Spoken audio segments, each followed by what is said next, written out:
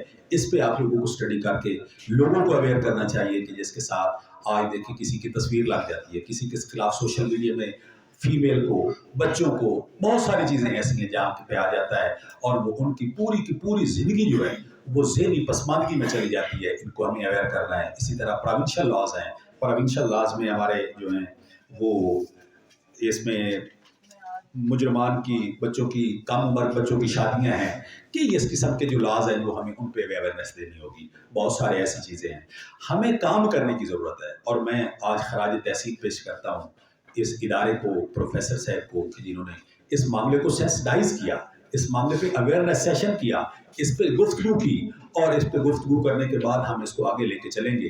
تو میں یہ سمجھتا ہوں کہ آج کا یہ تربیتی سیشن تھا، اویئرنیس کے لیے تھا. ہمیں ہر وقت اویئرنیس چاہیے.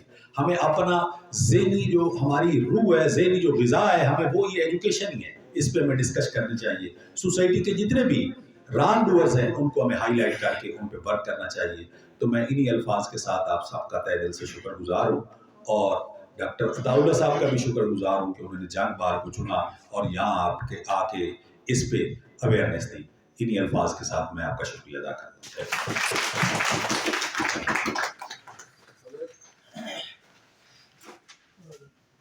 بین الاقوامی اسلامک یونیورسٹی کے بحر تعلیم عالمی سطح پر شہرت رکھنے والے ملنسار میجر ڈاکٹر عطاء اللہ بھٹو صاحب سے ملتمس ہوں کہ وہ اسٹیج پہ آئیں اور اپنے خیالات کا اظہار کریں.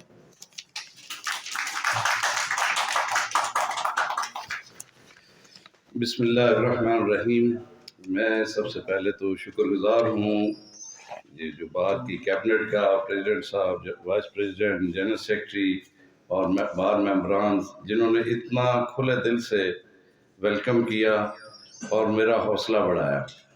اس کے بعد جو ہے جو اس پہ بات کی چودھری منظور صاحب نے بڑی ڈیٹیل بات کی، اور میں جو ہے یہ تو خصوصی طور پہ تعریف کروں گا میں میڈم الفت ناصر صاحبہ، کیونکہ یہ پروفیشن خواتین کے لیے مشکل پروفیشن ہے کہ اس میں آ کے کام کرنا خواتین کے لیے ڈیفیکلٹ ہے. تو یہ ان کی ہمت ہے کہ یہ کام کیا. پھر انہوں نے اس کے بارے میں جو پریکٹیکل ہرڈلز بھی بتائیں کہ عملی طور پہ کیا ہو رہا ہے اور تھیوریٹیکلی ہم کیا کر رہے ہیں، کیا سوچ رہے ہیں، لیجسلیشن بھی ہو رہی ہے اور اس پہ عمل کہاں تک ہو رہا ہے. اور پھر پریزیڈنٹ صاحب نے اسپیشلی جو ہے نا آ کے جو مین پوائنٹس اور جو لیجسلیشن ہے اس کے بارے میں تذکرہ کیا، تو I am really grateful and thankful. میں 2-3 چیزیں آپ سے شیئر کرنا چاہوں گا۔ ایک تو یہ کہ ایک انٹرنیشنل فنامنا ہے یہ، اور اس پہ وجوہات کیا ہیں اور اس کے تھوڑا سا ڈیٹا ہمارے ہاں اس کی پوزیشن کیا ہے۔ اس کے بعد 2 کوشچن بھی کروں گا، اس سے پہلے کہ آپ کوشچن کریں۔ وہ 2 بیسیکلی ڈیسائیڈڈ کیسز ہیں، وہ ینگسٹر سے ہیں، ظاہر ہے کہ سینئرز تو جانتے ہی ہیں، تو ینگسٹر سے پہلے 2 کوشچن بھی کروں گا اور اس کے بعد پھر آپ سے کوشچن لوں گا۔ اچھا، پہلی بات سب سے کہ دس از این انٹرنیشنل فنامنا، یہ انسانی برادری میں ہر جگہ پایا جاتا ہے، شکلیں مختلف ہیں، کیونکہ انسان جو ہے ایک ہی آدم کی اولاد ہے اور ان کی خواہشات، ان کے جو ہے آبجیکٹیوز، ان کے مقاصد آلموسٹ ایک جیسے ہوتے ہیں۔ ذرائع مختلف ہو جاتے ہیں، جو اویلیبل ریسورسز کی وجہ سے طریقے مختلف ہو سکتے ہیں، کلچرز کے ڈفرینس کی وجہ سے طریقے مختلف ہو سکتے ہیں، مگر یہ بیسک جو تھیوری ہے ایکسپلائٹیشن آف دی ویک کی، وہ ہر جگہ اسی طرح ہی چل رہی ہے۔ کسی بھی لحاظ سے کوئی جینڈر ویک ہے تو دوسرا پاورفل اس کو ایکسپلائٹ کرتا ہے، پھر ایکسپلائٹیشن کو وہ یا معاشرے کے رسم و رواج کا نام دے لیتا ہے یا اس کو مذہب کے ساتھ جوڑ کے مذہب کا رنگ دے لیتا ہے۔ پایا یہ پوری دنیا میں ہی جا رہا ہے، اور یہ اس میں جو جینڈر بیسڈ وائلنس ہم نے دیکھی ہے کہ اس میں شروع میں اس کا نام جینڈر بیسڈ وائلنس نہیں تھا، جیسے ہم نے ڈسکس کیا۔ یو این او میں بھی جو 1994 میں سب سے پہلی قرارداد اس پہ پاس ہوئی تو وہ وائلنس اگینسٹ ویمن تھا۔ اس کے بعد چونکہ پوسٹ ماڈرنزم کا شاخسانہ ہے کہ جینڈر اور سیکس کو الگ کر دیا گیا، کہ جینڈر میں جو پرسیو کریں، تو اس لیے وومن کی بجائے جینڈر بیسڈ وائلنس اس کا نام رکھا گیا اس کے بعد میں۔ تو یہ جیسے کہ ہم نے کہا کہ یہ انٹرنیشنل فنامنا ہے، تو اس کے میں تھوڑے سے فیکٹس، انٹرنیشنل فیکٹس آپ سے شیئر کرنا چاہوں گا۔ یونائٹڈ نیشنز کی جو ہے ڈیٹا کلیکٹ کیا ہوا، اس میں یہ ہے کہ پوری دنیا میں 1 in 3 women have experienced physical or sexualized violence in their lifetime، یعنی 33.3% خواتین پورے عالم میں، پوری دنیا میں وائلنس کا سامنا کرتی ہیں اپنی زندگی میں۔ یہ WHO کے بھی جو ہے وہ بھی ہیں، یہ ان کا بھی ڈیٹا یہ کہتا ہے۔ تو سب سے زیادہ جو کام اس میں ہوا، یورپین یونین نے بہت کام کیا ہے اس میں۔ یورپین یونین میں جو ہے 29 یا 28 ممالک جو شامل ہیں، اس میں بڑا ہی اس پہ ریسرچ بھی ہوئی اور انہوں نے کام بھی کیا۔ ان کا ڈیٹا تھوڑا سا میں آپ سے شیئر کرنا چاہوں گا کہ اس ڈیٹا کے مطابق جو سیکشول ہراسمنٹ ہے وہ 50% خواتین نے فیس کی ہے، اور ہراسمنٹ وائلنس سے پہلے کا درجہ ہے، اس کے بعد وائلنس آ جاتی ہے۔ تو وائلنس جو ہے 34% نے وائلنس کو فیس کیا ہے، اور جو یعنی 1 in 20 5% خواتین کے ساتھ ریپ ہوا یورپین یونین میں، 5%، یعنی 100 میں سے 5 خواتین ریپ کی اوفینس کا شکار ہوئی ہیں۔ اور اسی طرح جو ہیومن ٹریفکنگ ہوتی ہے، اغوا کر کے کسی کو لے جایا جاتا ہے، اس میں ہیومن ٹریفکنگ میں 95% خواتین ہیں یورپین یونین میں، کیونکہ ان کا ڈیٹا ایگزیکٹ ہے۔ یہ 21 کی رپورٹ ہے میرے سامنے، انہوں نے اس پہ بڑا کام کیا ہے، European union institute of gender equality ہے، اور اس کے ریسرچ کے مطابق ان کا سالانہ جو نقصان ہوتا ہے یہ وائلنس سے 366 بلین یورو پر ایئر ہے۔ 366 بلین یورو، ہم تو 6 بلین ڈالر کے لیے، ڈالر یورو سے کم ہے، اس کے لیے ہم جو ہے IMF کے پیچھے لگے ہوئے ہیں۔ اس پہ اس کی ریڈیوس کرنے پہ ان کا جو اخراجات آ رہے ہیں وہ 366 بلین یورو پر ایئر ہے۔ اور اس میں بھی یہ بھی اسی طرح جس طرح پاکستان میں ہم کہتے ہیں انڈر رپورٹڈ کرائم ہے، پوری دنیا میں یہ انڈر رپورٹڈ کرائم ہے۔ ہمارے ہاں زیادہ سٹگماتائز ہو جاتا ہے اور ہمارے ہاں ریسورسز کم ہے، اس لیے بہت زیادہ انڈر رپورٹڈ ہے، باقی کے ہاں بھی انڈر رپورٹڈ ہی ہے یہ، مگر اس کی پرسنٹیج ہم سے ظاہر کم ہے۔ کیونکہ انہوں نے ارینجمنٹ کیے ہیں اس کے لیے. اور اس میں وائلنس کا شکار کون کرتا ہے وائلنس؟ اس میں انٹیمیٹ پارٹنر ہی وائلنس کرتا ہے. یعنی اس کے ڈیٹے کے مطابق 87% خواتین کے ساتھ جو وائلنس ہوتی ہے وہ جاننے والے مردوں کی طرف سے ہوتی ہے. یہ یورپین یونین کا لیٹسٹ ڈیٹا میں آپ سے شیئر کر رہا ہوں. یعنی ہمارے ہاں بھی دیکھیں جدھر جاب کر رہی ہیں خواتین، ریلیٹیوز کے بھی ہوتا ہے، اس طرح انٹیمیٹ پارٹنر ہی اس کرائم کا مرتکب ہوتا ہے عموماً. یعنی 100 میں سے 87 اگر انٹیمیٹ ہے تو 13% ہے جو انجان کرتے ہیں وائلنس سے. تو یہ تھوڑا سا باقیوں سے ڈفرینٹ ٹائپ کا کرائم ہے.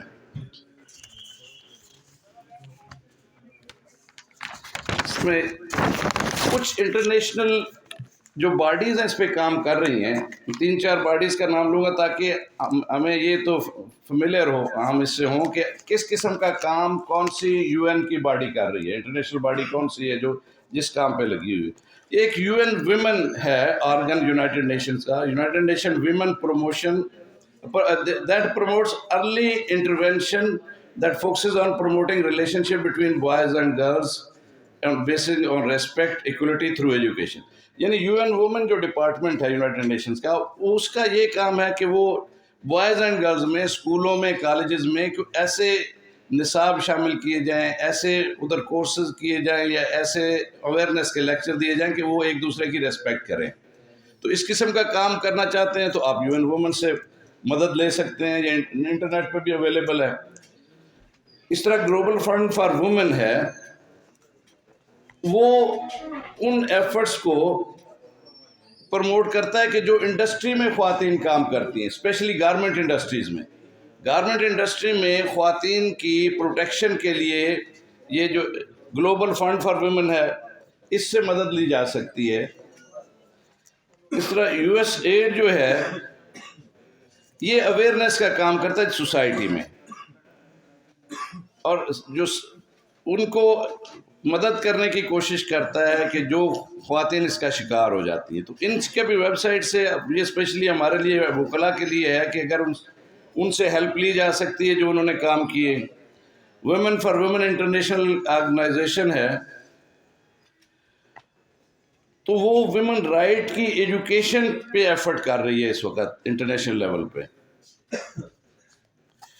یو این ویمن رپورٹ کے مطابق ابھی پاکستان کے حالات کی طرف آئیں. انٹرنیشنل ڈیٹا تو ہم نے دیکھا ہے کہ کتنے یورپین یونین میں کس طرح کے کرائم ہو رہے ہیں.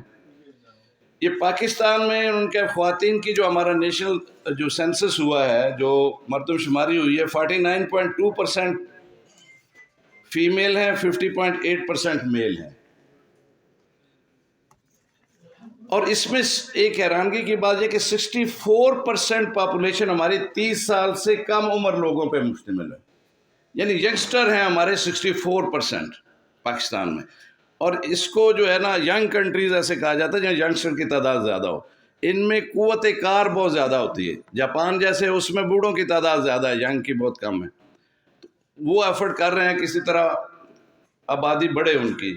اسی طرح یورپین یونین میں بھی بہت زیادہ جو ہے نا یہ ینگ کی تعداد کم ہوتی جا رہی ہے. مگر یہ پازیٹیو چیز ہے ہمارے لیے، اس کو مگر پازیٹیو فائدہ لیا جا سکے تو. اچھا جی، اس کے مگر یہ ہے کہ ویمن کی پارٹیسپیشن ان اکانومی، ان کو کتنی اپرچونٹی دی جاتی ہیں. اس میں 156 کنٹریز کا سروے ہوا ہے اور پاکستان کا نمبر ہے 145. یعنی ہم نے اکنامک اپرچونٹیز اس ملک میں خواتین کے لیے نہیں رکھی اتنی زیادہ. ہیلتھ اینڈ سروسز کے لیے پاکستان میں جو اسپیشلی پوزیشن ہے 156 میں 143rd نمبر پہ ہے. پولیٹیکل امپاورمنٹ میں 95 نمبر پہ ہے 146 میں. اور سب سے زیادہ کمزوری ہمارے رول آف لا انڈیکس جو ہے، اس میں 139 کنٹریز کا سروے کیا گیا، اس میں 130th نمبر پہ ہے. یعنی 9 ملک آپ سے زیادہ خراب ہیں، باقی دنیا کے سارے ملک ہم سے بہتر ہیں رول آف لا میں. رول آف لا تو ڈائریکٹ ہمارا کام ہے نا ایڈوکیٹس کا. تو یہ چیزیں کچھ پاکستان کے بارے میں. اس کے بعد جو ہے سیڈا ہے ایک انٹرنیشنل کنونشن جسے ہم کمپریہنسو کنونشن کہتے ہیں فار فیمیل رائٹس. سیڈا سے بنتا ہے جی convention on the elimination of all forms of discrimination against women. Pakistan نے اس کو 96 میں ریٹیفائی کر لیا تھا، اور اس پہ ہر سال رپورٹ بھی آتی ہے کہ کون سا ملک کتنا اس پہ عمل کر رہا ہے. اس میں جو رپورٹس ہیں وہ بھی ہمارے کوئی زیادہ حق میں نہیں ہیں. اس کے بعد میں تھوڑا سا ڈیٹا شیئر کروں گا پاکستان کا اور پنجاب کا، اسپیشلی جو کرائمز کا ڈیٹا ہے. ہمارے ہاں ویمن کمیشن بھی بنا ہوا ہے، اور پنجاب ویمن ہیلپ لائن ہے پنجاب میں اسپیشلی 1043، یعنی 1043 پہ کوئی بھی خاتون فون کر کے اپنی کمپلینٹ درج کراتی ہے تو اس کے بعد وہ کمیشن کے ہر ضلع میں، جیسے بتایا کہ جو اس خواتین کی لائرز کا بھی انہوں نے اسپیشلائز بنایا ہوا ہے ایک فورم، ادھر ایک سیف ہومز بھی کچھ بنائے ہوئے ہیں.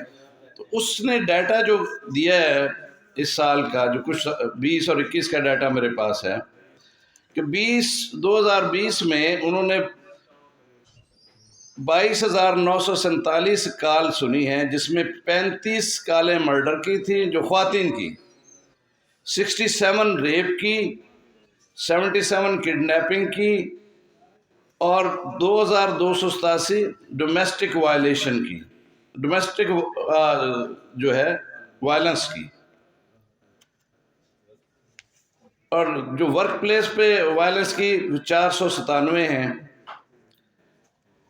اسی طرح پراپرٹی میٹرز کی ہیں سب سے زیادہ 2,196 ہیں.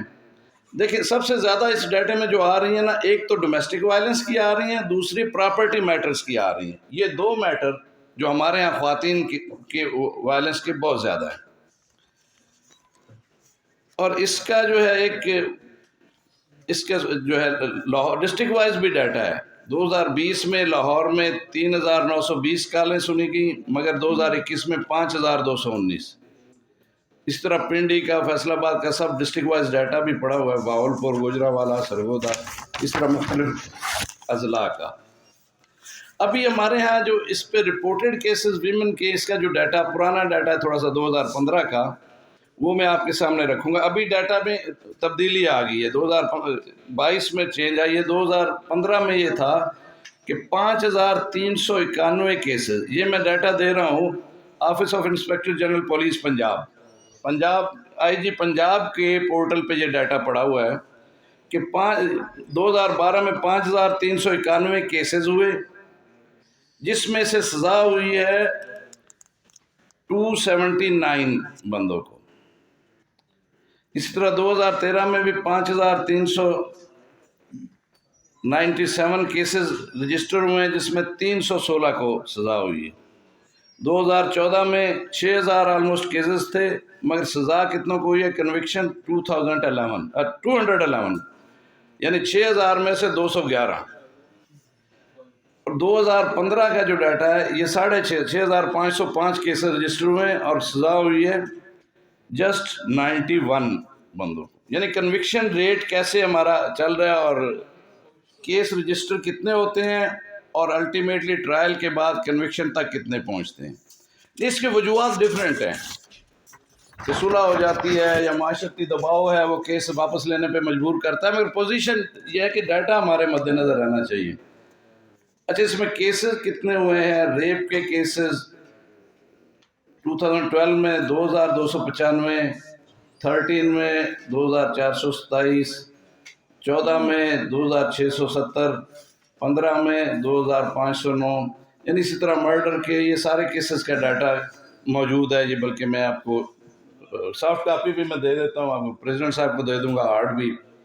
ایسڈ برننگ کے کیسز کتنے ہوئے، اسی طرح اس کا ڈیٹا بھی ہمارے پاس ہے. مگر ایسڈ برننگ کے جب لا بنا ہے اس کے بعد بہت کم ہو گئے ہیں، یہ ڈیٹا بھی بتا رہا ہے. اور اس طرح عورت فاؤنڈیشن نے بھی اسٹیٹسٹکس دیے ہوئے ہیں، انٹیریئر منسٹری کے بھی اسٹیٹسٹکس موجود ہیں. اور پنجاب کا جو ڈیٹا آیا ہے پراسیکیوشن ڈپارٹمنٹ سے لیا ہے کہ 6 women are murdered or attempted to be murdered, 8 are raped, 11 battered or assaulted, and 32 are abducted on daily basis in the province of Punjab.